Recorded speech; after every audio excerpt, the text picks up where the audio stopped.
코스피 3,000선을 넘겨서 너무너무 기뻐했었는데 이게 웬걸요. 일주일째 조정 중입니다. 다음 주 시장 분위기 대표님 어떻게 전망하고 계실까요?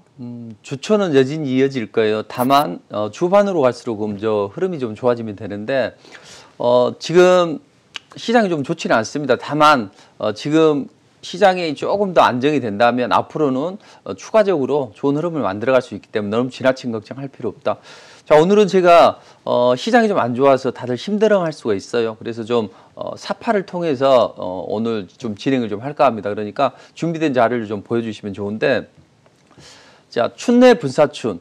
봄은 왔지만 봄이 오지 않았다. 뭐 이런 한자성어잖아요. 근데 최근에 우리 증시를 그대로 보여주는 그런 한자성어라고 보시면 돼요. 최근에 뭐 코스피가 3,000선을 위협하고 있고 코스닥도 60일선을 무너뜨리고 있죠. 자, 흐름이 좋지 않아요. 그래서 대부분 좀 쌀쌀한 그런 겨울 날씨를 맞는 그런 흐름을 가져가고 있는데, 최근에 동학개미들 많이 들어왔었죠. 뭐 적금 깨고 또는 뭐 대출 받아서 지금 연끌해서 지금 투자를 하고 있는데, 대부분 삼성전자, 뭐 SK하이닉스 또는 LG화학 뭐 이런 국지간 종목이라고요. 근데 이런 종목들도 좀 급락이 나왔었죠. 지금은 매에는 장사가 없는 그런 시장입니다. 그래서 뭐 삼성전자가 됐던 뭐 LG화학이 됐던 대부분의 종목들이 조정을 받아서 좀 어려울 거예요. 특히나 연끌 투자했던 분들은 대부분 새내기 주식 투자들일 거라고요. 그런 분들은 상당히 이런 경험을 못했기 때문에 야, 이거 어떻게 해야 될까 갈팡질팡하고 뭐 저녁에 또 용광로를 끌어안고 사는 그런 마음으로 또 밤을 지새는 분도 계실 거라는 이야기죠. 그렇지만 주식을 하다 보면 이런 경우는 왕왕이 있습니다. 이런 파고로 넘어가면서 좀 더 단단해지고, 또 우리가 비 온 뒤에 땅이 더 굳잖아요. 그것처럼 우리 시장은 이번 조정을 잘 마무리를 하면 조금 더 움직임이 좋아질 테니까 너무 지나친 걱정을 하지 마시라. 대신 이제 제가 지난주부터 그 말씀 드렸을게요. 지난주하고 이번 주가 매우 중요하다. 그래서 1, 2주간 투자가 아주 중요하다 하면서 제가 오죽했으면 제가 교회를 나가지는 않지만 손을 모아서 제가 기도를 했다. 반드시 올라가야 되는 그런 장이었는데 지난주는 반등이 나왔다는 이야기죠. 근데 이번 주에 코스닥을 21선을 무너뜨리면 안 된다고 말씀드렸죠. 반드시 수정을 했어야 되는데 외국인 기관 매도로 인해서 시장이 좀 많이 조정을 받았는데, 자, 이런 흐름 앞으로는 이제 이 조정이 단기간에 뭐 바로 튀어 올라가고 그러지는 않습니다. 약간의 다소 며칠이라도 최소한 기간 조정을 받아야 되기 때문에 다소의 시간은 필요하지만 그래도 끝날 때까지 끝난 건 아니다. 우리 과거에 우리 야구 국가대표팀이 9회 말에 또 역전을 하는 그런 움직임이 나왔잖아요. 그러니까 9회 말 투아웃이라도 뭐 말로 홈런이 있습니다. 그래서 끝날 때까지 끝난 건 아니야. 그리고 뭐 그 정도까지 제가 이제 표현을 했는데 뭐 그런 시장까지는 아니고요. 지금 조금만 좀 참아내면 흐름이 좋아질 것이다. 그래서 저는 현재 시장을 이렇게 표현하고 싶어요. 꽃봉오리에 서리가 살짝 내렸을 뿐이다. 근데 뭐 햇빛 살짝 나고 또 바람 솔 불면 금방 이 또 물기도 사라지게 되고 또 꽃도 활짝 피는 그런 흐름이 나올 테니까 지금은 뭐 전체적으로 쉽지는 않은 장이지만 그래도 지나치게 걱정할 필요는 없지만, 이제 중요한 건 뭐냐면 한번 주가가 출렁했으면 바로 복원력이 생겨야 됩니다. 주가는요 하락을 하면 좀 저가 메리트가 생기죠. 해서 리바운딩이 보통 나오는 게 대부분인데 이게 오래 걸리면 안 된다는 거죠. 이 보시면 이제 고무줄에다 만약에 아령이나 이런 무거운 걸 달아놨다고 생각을 해보자고요. 그럼 처음에 이렇게 무게가 있는 걸 달아놓으면 이렇게 쭉 쳐지겠지, 아래로. 근데 이 쳐졌을 때 시간이 오래 걸리면 어떻게 됩니까? 세월이 지나고 바람도 불고 해서 이 견디는 인장 강도가 좀 느슨해진다는 거죠. 쉽게 말해서 여기가 헐거워져서 끊어진다는 이야기죠. 오래 걸리면. 그러니까 싱싱한 고무는 무게가 무겁게 달아도 어느 정도 버텨주는데, 이 오래 무게가 달려 있으면 이게 삭는다, 그런 표현 있잖아요. 그것처럼 우리 증시도 마찬가지입니다. 지금 코스닥 같은 경우에는 60일선에 지지가 되고 있어요. 근데 이제 다음 주에 뭐 60일선 한번 무너뜨리는 그런 움직임도 나오겠죠. 하지만 이걸 추세적으로 무너뜨리지 않고 빨리만 잡아 올린다면 괜찮습니다. 대략 뭐 시간을 추정해 보면 이제 다음 주 진행되는 상황을 좀 봐야 되겠지만, 미국 시장도 빠르면 보통 이제 주가가 조정을 받으면 3일, 5일, 10일 이렇게 조정을 받아요. 특히 21선 아래로 미끄러지게 되면 빠르면 2주, 조금 더 기다리면 이제 한 달까지도 기다리게 되는데 그 전에 이번에 뭐 천천히 내려왔다면 그만큼 기간이 필요하겠죠. 근데 이렇게 급작스럽게 내려오게 되면 뭐 한 3에서 5일 만에도 반등이 나오는 그런 경우도 있거든요. 그러니까 저는 차라리 조금씩 가랑비 옷 젖듯이 이렇게 젖는 게 아니라 그냥 한꺼번에 확 흘러내리면 복원력이 생긴다는 거죠. 우리가 만약에 물에 다이빙을 하거나 했을 때 빠졌을 때 얕은 곳에서 다이빙을 하면 물이 깊다면 쭉 내려가서 어떤 특정한 지지되는 곳이 없잖아요. 근데 좀 강하게 내려왔다면 쭉 내려오겠지만 바로 좀 튀어 올라갈 수 있는 그런 흐름이 나오는 거죠. 그래서 지금 코스닥이 60일선에서 지지가 이제 살짝 무너지기도 하겠지만 여기서 지지력을 잘 회복한다면 좋다. 지금 월가에서 지금 게임스탑의 쓰나미가 지금 몰려오면서 자, 이런 흐름이 혹시 우리나라로 또 전이되지 않을까 이제 이런 우려감도 생길 거라는 거죠. 근데 이 부분은 좀 걱정할 필요는 없을 것 같습니다. 왜냐하면 미국은 주가가 상승폭이 제한되지가 않았잖아요. 그래서 뭐 한꺼번에 게임스타처럼 뭐 130% 이렇게 급등이 나오는 경우도 있지만 우리는 강하게 올라가 보고 강하게 하락을 해봐야 30%라고요. 그러니까 미국은 어떤 한번 딱 힘을 모아서 한번 이게 반란을 일으킬 수 있는 그런 시장입니다. 그러나 우리는 그게 제한되기 때문에 우리는 너무 공매도 우려는 없다. 지금 일부 그 미국의 커뮤니티에서 야 이번에는 뭐 이 셀트리온의 공매도로 해서 한번 이걸 한번 해보자 이런 이야기가 나오고 있다고 하는데 사실 가만히 생각해 보면 미국에서 이런 이야기가 나왔을 리는 만무하고 아무래도 셀트리온에 뭔가 적대적인 좀 생각을 가지고 있는 분이나 이런 분이 거기에 올렸을 테고 아니면 뭐 방어 차원도 될 수도 있겠죠. 뭐 셀트리온이 이러니 우리 또 이렇게 해보자 뭐 이렇게 게임스탑이 그러니 그래서 뭐 특별하게 호응도 없었습니다. 그러니까 뭐 지금 최근에 뭐 게임스탑의 공매도 쓰나미가 우리 시장으로 밀려오지 않을까 그런데 이 부분은 지나친 걱정이다 이렇게 생각을 하시면 되겠습니다. 네, 끝날 때까지 끝난 것이 아니다. 말로 홈런을 기다리자라는 말씀을 해주셨습니다. 저는 그래도요. 3천선이 무너져서 그런지 투자 포인트를 어디에 잡고 가야 할지 감이 잡히질 않는 것 같습니다. 이럴 때일수록 무거운 종목, 우량주에 투자를 해야 하나요? 아니면 어떤 다른 답이 있을까요, 대표님? 우량주는 사실 우량주는 아주 강하게 급락이 나와서 저가 메리트가 생겨야만 그때 공략하시는 게 좋아요. 제가 아는 그 지인분도 이제 연습 삼아서 삼성전자는 이제 한 주를 투자했다고요. 그래서 그런 이야기를 제가 들었을 때 그랬습니다. 삼성전자 이런 종목은 우량주는 아주 강하게 흔들 때 매수를 해야 된다 이런 말씀 드렸거든요. 근데 삼성전자가 뭐 지금 당장 뭐 다음 주에 매수하면 복원력은 약간 생길 수 있겠죠. 그러나 본격적인 반등은 일래요. 지금은 단기적으로 좀 쉬어가는 구간이기 때문에 기간좀 좀 충분히 받고 가야 됩니다. 자, 그래서 대형주를 한다. 뭐 이런 부분은 분명히 뭐 저가 메리트는 생기고 일시적으로 반등은 나올 수는 있어요. 그러나 이 종목이 추세를 타고 올라가기는 어렵죠. 삼성전자 같은 경우에 보면 뭐 여러 가지 뭐 호재도 많잖아요. 그렇지만 지금은 수급이 꼬여 있는 자리다. 그렇다면 삼성전자나 이런 대형주를 공략하는 것은 저가 메리트가 좀 더 생겼을 때, 좀 더 강하게 흘러내렸을 때, 이럴 때 하는 것이고, 자, 그럼 우리는 어떤 투자 전략을 가져가는 게 좋으냐? 뭐 테슬라를 저점에서 사놓고 최근에 우주 항공 관련주들이 좀 강하게 움직였었죠.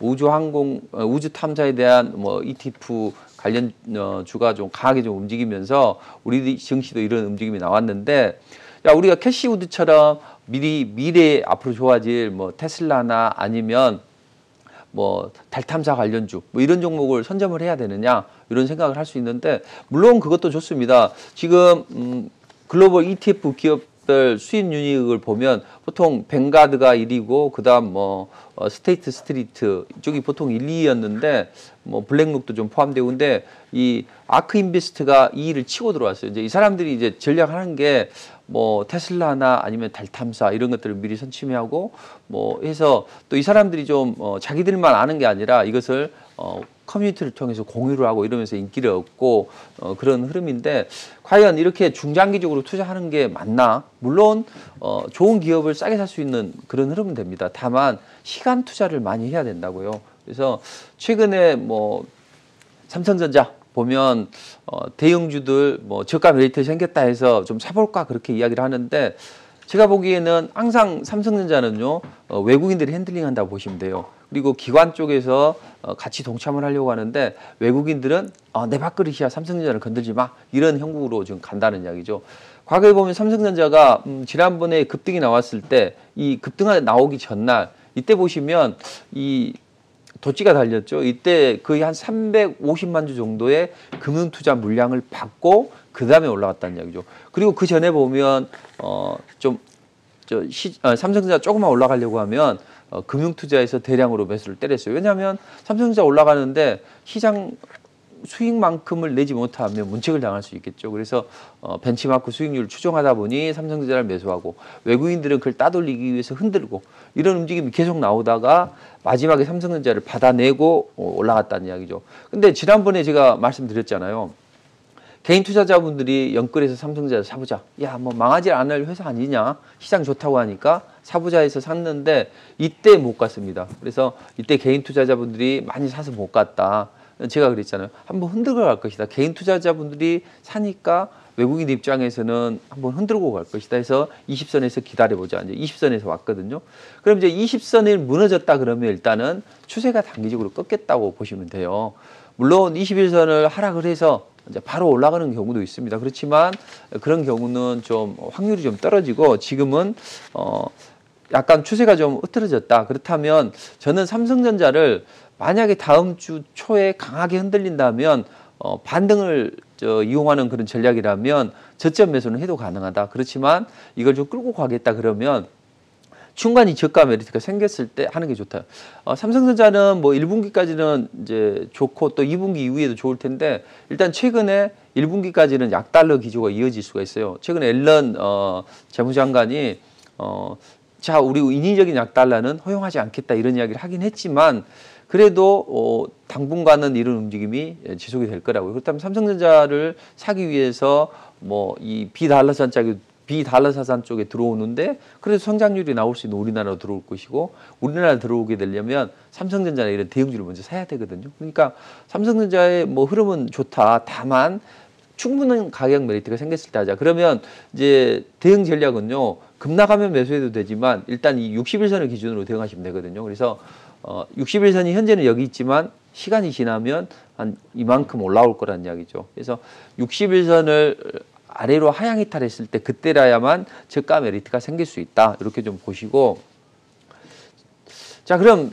다음 세대에 뭐 빵이나 아니면 삼성전자가 될 수 있는 종목을 이 캐시우드처럼 투자를 해야 되느냐 이제 이런 관점에서 보자고요. 자 그러면 앞으로 유망할 수 있는 섹터가 어디가 있느냐 이쪽 관점에서 보면 유전학 관점을 좀 살펴볼 필요가 있어요. 최근에 그 바이든 케어를 그대로 오바마 케어를 승계를 해서 바이든 케어를 이제 주장하려고 하잖아요. 자 이런 움직임이 시간이 지나면서 나올 거라고요. 그렇다면 제약 바이오 섹터는 이전에 충분한 조정을 받았습니다. 한 몇 달 동안 조정을 충분히 받고 이제 움직임이 나올 수가 있어요. 그 오스코텍도 안 좋아졌어도 오스코텍 뭐 임상 데이터가 그닥 시장이 반길 만한 그런 게 아니었고 셀트리온 그룹주들이 항체 치료제에 대한 기대감 때문에 올라갔는데 이거 생각보다는 좋지 않네 해서 바이오주들이 좀 조정을 받았잖아요. 근데 대안이 없다면 IT주들이나 기타 종목들이 대안이 없다면 이 바이오주들은 근원적으로 사람의 목숨, 생명하고 관련되어 있기 때문에 흐름이 좋다. 그래서 최근에 그 유전학 관련주들의 움직임을 좀 살펴볼 필요가 있다. 그래서 유전자 가이나 유전자 치료나 아니면 이런 흐름을 가져가기 위해서는 원격 진료가 선행이 돼야 된다 해서 원격 진료 이런 섹터 쪽을 좀 보시면 좋을 것 같습니다. 자, 그럼 우리가 이제 유전자 쪽을 살펴보면 사람의 연기 서열을 분석을 해서 뭐 황색인종은 어떤 병에 잘 걸리고 또 흑인들은 어떤 병에 잘 걸리고 어떤 병에 취약해 이런 데이터가 방대한 전 자료가 있을 거 아니에요. 그럼 인공지능과 더불어서 결합이 되게 되면 유전자 치료에 대해서 훨씬 더 좋은 결과를 얻어낼 수 있고 우리 기대 수명도 크게 늘어날 수가 있는 거죠. 그래서 유전자 분석 쪽을 좀 잘 보시고 유전자 가이나 원격 치료 쪽을 잘 보시라. 근데 여기에 관련된 기업이 한 대략 추정해 보면 한 5, 60개 정도는 되거든요. 근데 이걸 여기서 다 일일이 설명을 드릴 수 없으니까 이 핵심 수혜주 그나마 시장이 좀 조정을 받는데 그래도 괜찮은 종목들이 있다고요. 근데 이 핵심 수혜주 같은 경우에는 제가 이따가 한 11시 10분 정도의 무료 공개 방송을 통해서 자세하게 좀 분석을 해드리도록 하겠습니다. 자, 그래서 지금은 뭐 대형주를 저가 매수해야 되냐? 물론 단기 낙폭과대에 대한 반발 매수를 기대하면서 매수를 해볼 수는 있어요. 그리고 캐시우드처럼 중장기적으로 뭐 제2의 테슬라 또 뭐 제2의 삼성전자 될 종목을 공략하느냐, 이것도 좋습니다. 그렇지만 이것도 시간 투자가 돼야 된다는 거죠. 그러면 우리가 당장 지금 상황이 안 좋은데, 당장 내 계좌가 안 좋아졌는데 여기서 바로 움직일 수가 없냐? 과연 우리가 이 시장의 조정을 받으면 당분간 좀 조정을 받을 텐데, 계속 뭐 시쳇말로 뭐 손가락 반다 이런 이야기 있잖아요. 당분간 투자에 손을 놓고 지내야 되느냐? 그럼 당장 움직일 수 있는 종목이 없냐, 이제 이런 관점에서 생각을 해봐야죠. 그래서 우리가 비트코인 때 뭐 가지야 뭐 이런 이야기를 하잖아요. 그것처럼 뭐 설경구 씨도 가지야, 나문희 씨도 가지야, 꼬마도 가지야, 윤미수도 가지야, 도민준도 가지야 할 수 있는 종목이 뭐가 있을까? 뭐 이런 단기적인 관점도 잠시 후에 제시를 해드리도록 하겠습니다. 네, 또 정치의 계절이 또 얼마 남지 않았습니다. 물론 어렵겠지만 아까 나와 있던 PPT처럼 바로 가자 할 수 있는 종목 뭐가 있을까요, 대표님? 그렇죠. 보통 보면 IT에 물리면 괜찮아. 왜? 뭐 IT 앞으로 잠재력 충분하고 뭐 실적도 좋게 나오니까. 근데 보통 정치 테마주 이렇게 하면 상당히 좀 터부시하는 경향이 있거든요. 근데 지금은 매 장사 없는 그런 시장이 됐잖아요. 삼성전자, SK하이닉스도 줄줄이 흘러내리는데 지금은 모멘텀 플레이를 해야 된다는 거죠. 그러니까 지금은 뭐 실적이 좋아진다, 뭐 향후에 어떤 성장성이 있다, 이거보다는 당장의 모멘텀 플레이를 해야 된다. 그럼 당장의 시장을 뭐 시장에서 상승이 나올 수 있는 그런 모멘텀 뭐가 있을까? 역시 정치의 계절이 돌아오고 있어서 정치 관련주를 좀 보시면 좋습니다. 근데 이건 뭐 주식이라는 게 그래요. 그 삼성전자도 마찬가지고 SK하이닉스도 마찬가지고 누군가 강하게 사주지 않으면 주가는 안 올라가게 되어 있습니다. 그래서 저는 뭐 삼성전자도 뭐 이것을 핸들링하는 그런 주체가 있다고 보여지는 것이고, 어떤 주식이나 그렇지 않은 주식은 절대 올라가지는 않아요. 그러니까 너무 삼성전자나 SK하이닉스 이런 쪽에 매몰되지 마시고 투자 관점에서 이제 제가 너무 손 놓고 수수방관할 것 같아서, 그래서 정치 테마주들이 모멘텀이 있으니까 좀 보여야 된다, 이런 말씀 좀 드리는데, 자, 그럼 서울시장하고 부산시장 이제 보궐선거가 4월달에 있다고요. 그랬을 때 먼저 서울시장은 어떤 쪽으로 수익이 나올 수 있냐?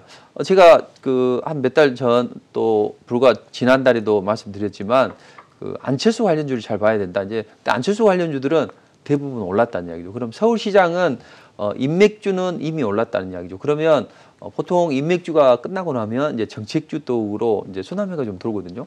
그럼 어떤 정책이 나올까 생각을 해보죠.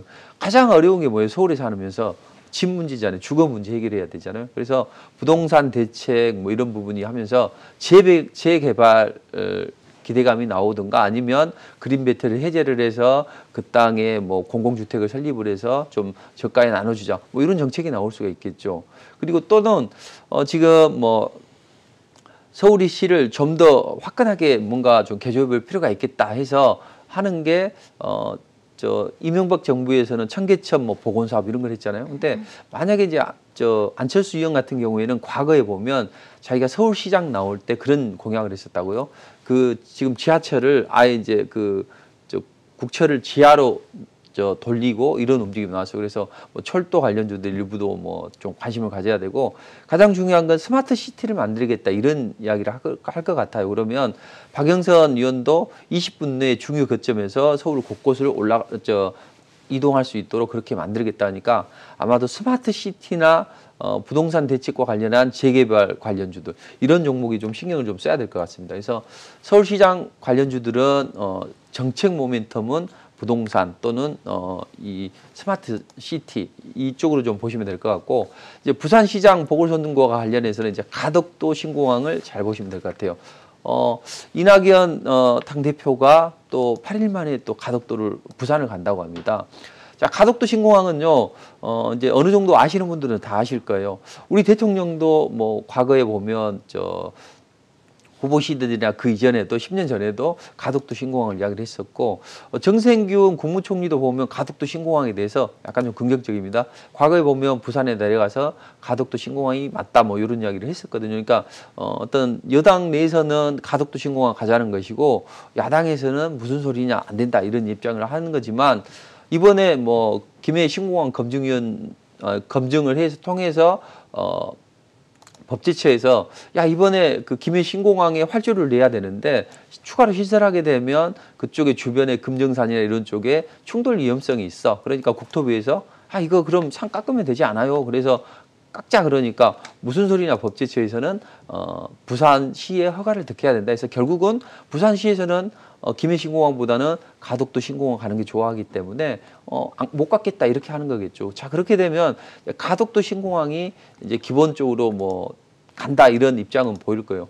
어차피 우리 연구 용역비도 20억 정도 예산이 투입이 되어 있기 때문에 가덕도 신공항을 우리가 좀 봐야 된다. 그러면 왜 가덕도 신공항을 이제 번복을 해가면서 가덕도 신공항을 갈까 보면 우리 정부의 신북방 정책이 부산을 기점으로 해서 쫙 퍼지기 때문이에요.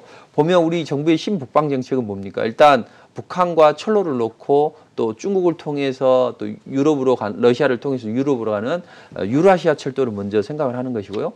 자, 근데 유라시아 철도를 놓게 되면 북한을 통과해야 되는데 북한에서는 항상 뭐 딴지를 걸잖아요. 지금 보면 금강산 관광에서도 또 피격 살인된 다음에 자기들이 마음대로 좀 건물을 사용하고 그런 움직임이 나오는데 개성공단도 포대하고 폐쇄하고 자 그래서는 안 되겠다. 우리 정부에서는 야 그러면 그 철도 밑으로 또는 철도 주변으로 이 러시아와 천연가스관을 설립을 하게 되면 북한이 마음대로 또 할 수 없다. 왜? 러시아가 있기 때문에. 그래서 이런 두 가지 것을 보시고 또 현재 보면 물류를 지금 현재 항로는 한 40일 정도 걸리거든요. 근데 만약에 이 북극 항해를 통해서 간다면 지금 현재는 뭐 물라카이업이나 수에즈운하 이쪽으로 갔는데 부산을 통해서 베링해를 통해서 로테르담을 통해서 가게 되면 기존의 항로 대비해서 한 10일 정도 단축이 된다고요. 그러니까 물류비도 절감이 되고 모두 우리 정부의 정책이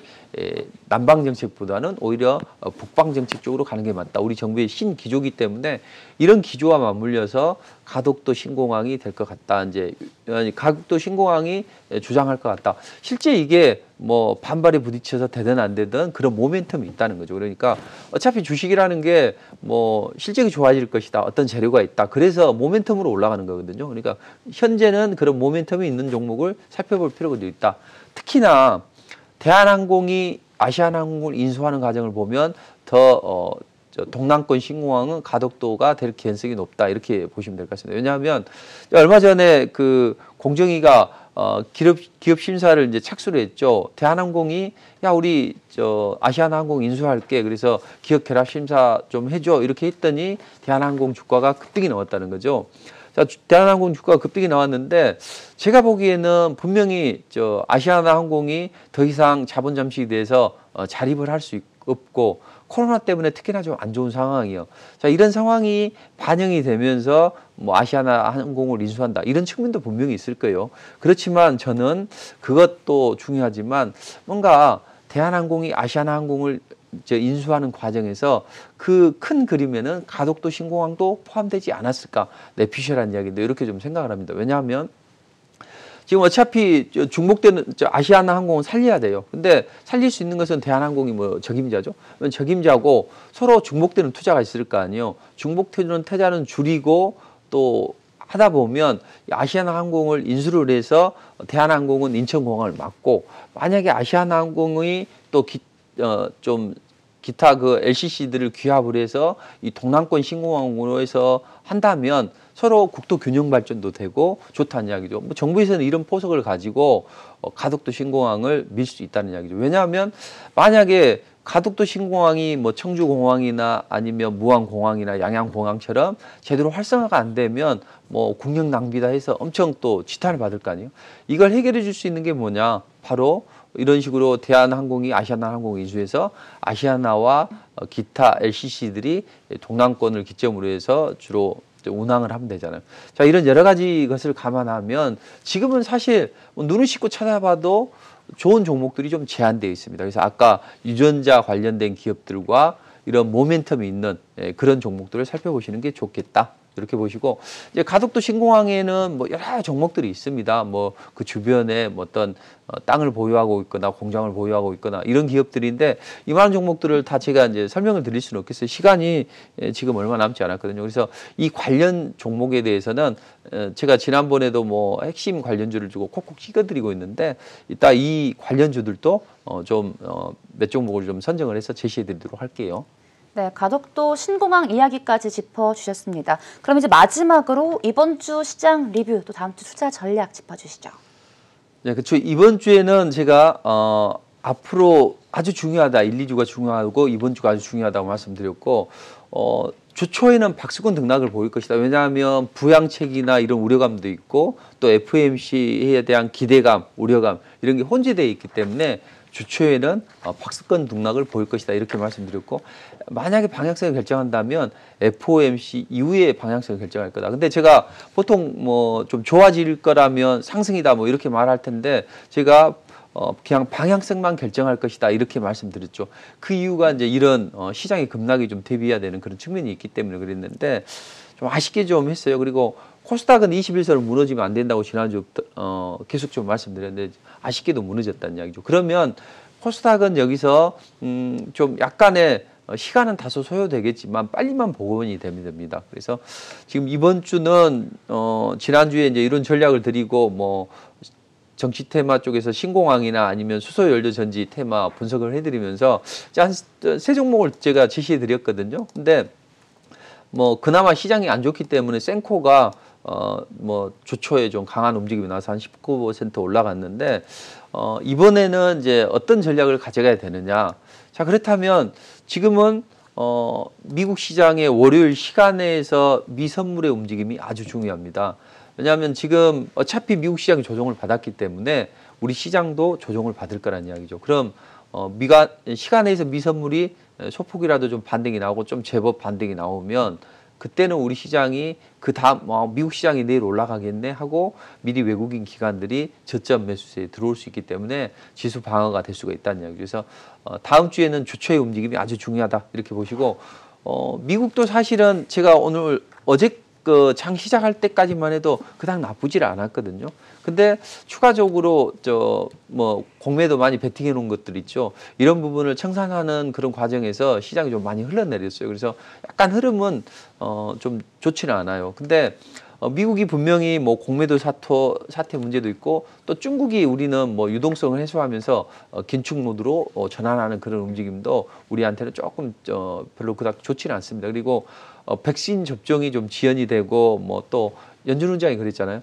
야, 우리가 생각했던 것보다는 경기가 그닥 좋지는 않아. 이런 좀 경기 전망에 대해서 약간 부정적인 이야기를 내놨는데 여기서 뭐가 나올 수 있냐 보면 이제 시장을 살릴 수 있는 쪽은 역시 그 바이든 정부밖에 없다는 거죠. 또는 연준이 된다는 거죠. 그럼 바이든 정부에서 지금 조 맨친 의원이 약간 반란표를 던질 수 있다. 이것 때문에 추가 부양책 통과가 좀 어려울 것 같다. 이런 이야기 하고 있는데 통과는 될 거예요. 다만 시간은 좀 지연될 수 있다. 근데 여기에 대해서 언론이 좀 긍정적인 이야기를 내놓으면 그나마 좀 방어가 되겠죠. 그리고 연준은 항상 시장이 정말 안 좋아졌을 때는 좀 나옵니다. 지난번에 그 코로나 사태 때 보시면 아시겠지만 뭐 회사채도 산다, 뭣도 산다 이렇게 하면서 뭐 엄청나게 유동성을 많이 투입을 했다고요. 그러면 시장이 기대하는 게 뭐가 있겠어요? 야, 금리 인상은 당장 안 할 것이다. 그리고 최근에 기대 인플레이션 올라가면서 좀 금리 인상, 양적 완화에 대한 축소에 대한 우려감이 있는데 그건 안 할 것이다 했잖아요. 그러니까 시장이 원하는 장기 국채를 사준다면 야, 금리가 튀어 올라가도 연준에서 눌러주네 해서 그런 부분이 시장의 어떤 반등 요소가 될 수 있다는 이야기죠. 그러니까 추가 부양책이나 연준의 뭐 추가 양적 완화 뭐 이런 부분이 반영이 될 수 있으니까 또 이 공매도 숏시키지도 시간이 지나면서 해결이 좀 될 거예요. 완화될 거예요. 그러니까 시간이 좀 해결할 일이다. 그러면 우리 시장은 이제 어떻게 대응해야 되는 게 맞냐? 대형주가 정말 뭐 곡소리 날 정도로 흔들린다 하면 그때 저가 매수는 할 수 있어요. 그렇지만 반등이니까 되도록이면 그 경기 민감주들은 뭐 좀 초보자라면 굳이 건들 필요는 없다고 보여집니다. 왜냐하면 최근에 앨런 장관이 우리 인위적인 약달러는 지향할 것이다 이런 이야기를 했잖아요. 그러니까 최근에 환율도 그 흐름 따라서 좀 상승을 한다고요. 그럼 외국인들 수급이 그닥 좋지는 않아요. 그리고 기관들은 뭐 프로그램 매매나 또는 유동성 조절자 관점에서 또는 펀드 환매 때문에 약간 매도가 계속 나온다는 이야기죠. 그러니까 기관 외국인들이 매도수가 많이 나오기 때문에 지수 관련 대형주들은 좀 제한적으로 보시고 대신 모멘텀이 있는 쪽으로 보는 게 좋다. 그러면 다음 주에는 모멘텀이 무엇이 있겠나? 당장 이제 다다음 주 되면 설이잖아요. 그럼 설 전에 민심을 다잡기 위해서 정치권에서 이제 적극적으로 활동을 할 것이다. 그렇다면 그 전에 저들은 가덕도 관련주의 어떤 매수세가 몰릴 것이 시장 자체적으로. 그래서 가덕도 신공항 관련주나 아니면 서울시의 그린벨트 해제 관련주가 있다고요. 예, 이것도 이따 좀 말씀드리겠지만 무료 공개 방송을 통해서 이걸 좀 보시고 그러니까 2월 5일 날 수소법이 시행이 될 예정입니다. 최근에 이제 제가 작년 12월 달에 차차차에서 자율주행차 그다음에 전기차 이제 많이 말씀드렸는데 최근에는 지난주에 그랬잖아요. 앞으로 한 1, 2주 사이에 이제 수소차의 움직임을 잘 봐야 된다. 근데 다음 주에 수소법이 시행이 예정이 되어 있습니다. 그러니까 이 부분은 수소차가 뭐 크게 올라가지는 않을 수가 있어요. 시장이 불안하기 때문에. 그렇지만 그래도 올라갈 수 있는 쪽이 이제 수소차 쪽, 미래차 쪽에서는 이렇게 좀 보시고 일부 바이오주들의 움직임이 개선이 되고 있다고요. 그러니까 유전자 관련주들도 잠시 후에 공개 방송을 통해서 말씀드릴 테니까 그쪽 종목이 시장이 조정을 받을 때 아주 좋은 흐름을 만들어가는 종목이 있을 겁니다.